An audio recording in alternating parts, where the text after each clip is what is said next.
much work between each and everything that has happened. I had a chance to see him in a comedy show that I can promise you was not the kind of comedy show that was going well, and fortunately he was one of the two bright spots in that show, so I knew that this man had what it takes to make it in this business. He is your buddy, he is mine, you all know him. Please welcome Uncle Rocky to the stage.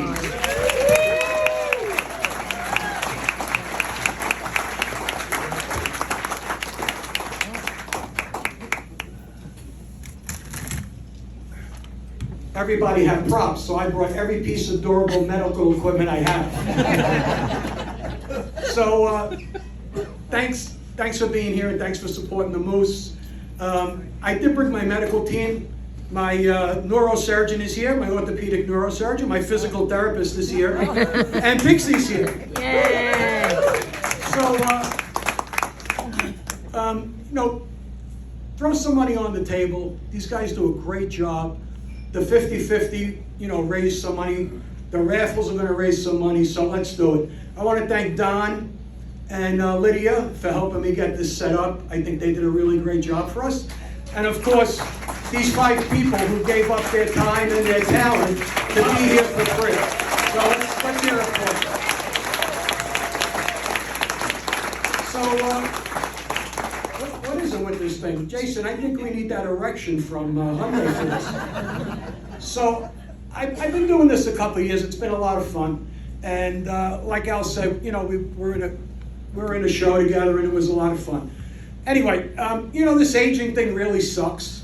I've had a very difficult time. Just last year I had 2 different spinal surgeries, fusions and decompressions. And I gotta tell you, I would much rather go through puberty again than this aging. It's, certainly acne is preferred to arthritis. You can see I can't even get comfortable on a stool. So Cliff has a nice little fancy armband because he sometimes can't remember his set. I just bring the whole piece of paper up here. So I want to tell you my first experience at the Moose Lodge. We have friends call us up and say, hey, would you guys like to come to the Moose Lodge for bingo? We said, sure. They said, bingo starts about 6 o'clock. I said, terrific, you're picking us up 5:30? Their response, no, we're picking you up at 3:30. We pull up, because I'm a half a handicap, they drop me off in front. My buddy Rick now has got to go down Venice Avenue. He parks at Angelo's and he has to Uber back so that we can play bingo. So,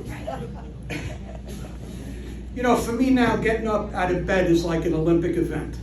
I have to do a barrel roll to the side of the bed. I have to throw my legs out to the side. If I'm lucky, I land on my feet. This point in my life, I walk into the bathroom, I stand in front of the bowl, I wait 4 or 5 minutes before anything starts, and it's like this series of dots and dashes. It's sort of like urinary Morse code. I got ships at sea responding to me. There are in fact 4 rules to aging. The first is you never pass up the bathroom. The second is you never trust a fart. The third is you never waste an erection. And 4, most importantly, you never get on the floor without a plan to get back up. Do you remember when you were little kids, we used to have those candy necklaces? And if there was a little girl that you liked in the neighborhood, you'd give her the necklace and all of a sudden you had a little girlfriend? Well, for the single guys here, I've got good news for you. They've come out with a new necklace for seniors now. It's made of gummies and Viagra. So get yourself one of those and you'll get a new girlfriend pretty quickly. You could say I got a few tattoos. So Pixie last time dropped me off and I got a couple of tattoos. One of the tattoos I got with 3 lines above my knee. So Pixie sees this in the backyard. She says, I don't understand. Why did you do that? I said, well, you remember when the kids were small, we would chart their growth by drawing a line on the door jamb. She says, yeah, I understand, but I don't get the 3 lines. I says, well, I'm actually measuring the impact of gravity on my testicles. She says, all right, I get that. She said, but why the dotted line? I said, well, when it hits the dotted line, I have to stop wearing shorts. So, I get a call, my cardiologist passed away. Suddenly, I get invited to his celebration of life. So I go to the celebration of life, I go in, and there's this giant heart behind the casket. It's all decorated in flowers, absolutely beautiful. They have the eulogies. After the eulogies, the heart opens up, the casket slides in. Now he's sealed for all eternity in this heart. So I hear laughing coming from the back of the room, and I walk back and I said, I don't understand, this is a very solemn occasion. What are you laughing at? He goes, well, my friend, I have to tell you, my name is Dr. Tim Patel. And I was just thinking of my own funeral. You see, I'm a gynecologist. The proctologist fell out of his chair. Thank you, Mom. Thanks for laughing. Let's see. Pixie and I will be married 40 years this May. Thank you. She's a saint. She's put up with a lot of surgeries and a lot of shit, so God bless her. Anyway, we have cute nicknames for each other. I call her She Who Must Be Obeyed. She in turn calls me Double H. Now, you might think Double H means happy husband, but no, it means human hemorrhoid. We're Italian and we talk with our hands a lot. We're always talking with our hands. Pixie broke her wrist a couple of years ago and she developed a speech impediment. She just stood there going, The good news is, after many, many, many sessions of physical therapy, she regained her vocabulary, at least to the point where she could continually correct me. Pixie's like a fresh cannoli. She smells great. She tastes delicious. But like a cannoli, having too much of it, just killing me slowly. I almost fell. No fall. Well, the doctor's here. What? The doctor's here, the physical therapist is here. If I fall, I'm good. So, when I was getting married, I went to my dad and I said, Pop, what do I need to know? I says, I want my marriage to be successful. He says, you need to know 2 words. I said, what are those 2 words, Pop? He says, yes, dear. Which struck me as curious because I never heard him say that to my mother. So I decided I'm going to go speak to my Italian off-the-boat grandfather. And I said, no, can you tell me what I need to know about getting married? He says, this girl you married, she's Italian? I says, yeah, Pop, she's Italian.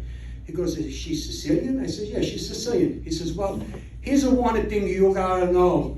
He says, you can tell a lot about the Sicilian women by the way they use their hands. I said, how so? He says, well, for instance, if her hands are wrapped around your throat, she's pretty pissed off.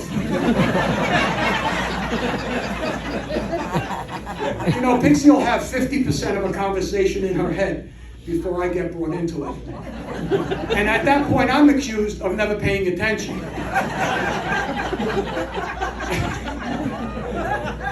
You know, I might mention something to her like, hey, I called Phil in New York, everything is good, kids are good, wife is good. I now spend the remainder of the day answering the follow-up questions. Guys, am I lying? You say one thing, you spend a half a day answering the follow-up questions. So, you know, maturing in marriage is accepting the fact that your wife can't remember where she left her glasses. But she can remember something you said 32 years ago on a Thursday afternoon at 4:30. True, right? Yeah. True. So I find there's 4 stages to marriage after being married 40 years. I feel like I have a little bit of expertise in this area. So the first stage is the newlywed stage. You know, you're freshly married, you got that playful banter, that sexual innuendo, you're going at it like bunnies. It's the best time.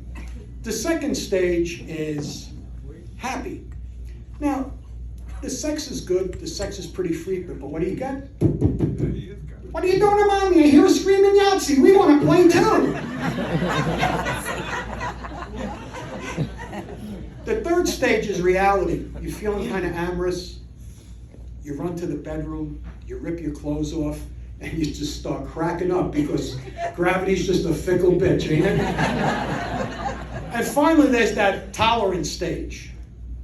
That playful banter of your youth is turned into bitter bickering. You still have sex. I like to call it hallway sex. You just walk by each other and go, screw you.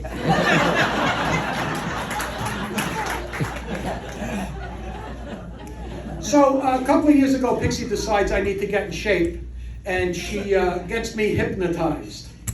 I lose 100 pounds through this hypnosis.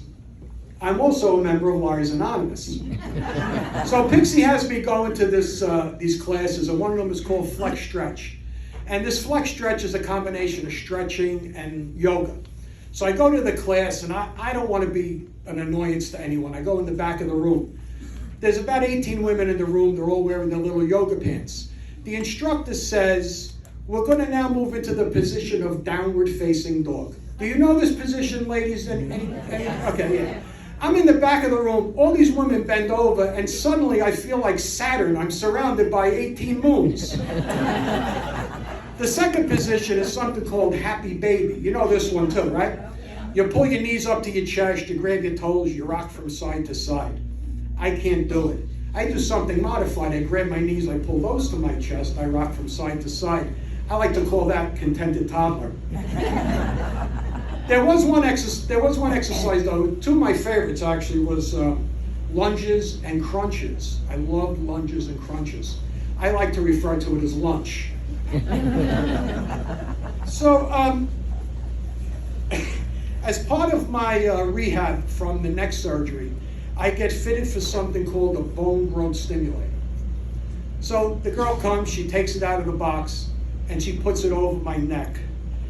Pixie was so disappointed. She had a completely different bone growth stimulator in mind. So, we're from New York. We go back pretty frequently, and driving around, my little nephew Matt, he wanted to go for ice cream. So we're in the car, we're driving, and if you know anything about New York, inevitably you end up behind the garbage truck. So we're driving behind the garbage truck. Garbage truck hits a giant pothole. Garbage comes flying out of the back. This giant dildo smashes into the windshield. I look at my nephew, he's bug-eyed. I don't want to have an embarrassing conversation with the kids. So I say to him, Matt, don't worry about it. He was just a bug. He looks me in the eye and he goes, Uncle Rocky, how does that bug fly with a dick that big?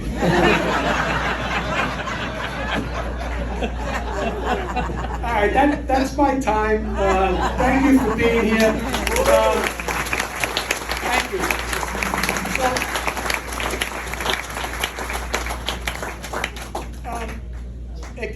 It gives me great pleasure. You've been seeing him all night introducing us, but let me give Al a little introduction here.